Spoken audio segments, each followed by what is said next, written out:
Hello friends, welcome to our channel. இன்னைக்கு நம்ம பார்க்க போகிறது நம்ம குடும்ப தலைவர்களான ஆண்களை பற்றிய ஒரு சிறு கவிதை தாங்க பார்க்க போகிறோம். வாங்க பார்க்கலாம்.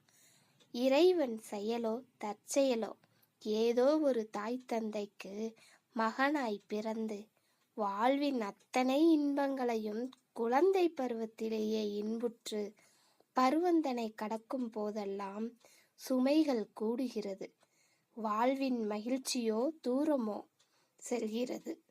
திருமணமாகி சிறிது காலம் மகிழ்ந்த பின் மனைவிக்காக பெற்ற பிள்ளைகளுக்காகவும் தனது வாழ்வின் அத்தனை இன்பங்களையும் துறந்து ஏதோ ஒரு வேலையினை விருப்பமோ விருப்பமின்றியோ நாள்தோறும் செய்து கொண்டு பணிச்சுமை மட்டுமின்றி மனச்சுமையோடு குடும்பத்திற்காக பாடுபடும் அத்தனை ஆண்களும் மகாராஜாக்களே. இப்படிக்கு உங்கள் ஞானப்பிரபா. பிடிச்சிருந்தா லைக் பண்ணுங்க, ஷேர் பண்ணுங்க அண்ட் சப்ஸ்கிரைப் பண்ணுங்க. தேங்க்யூ.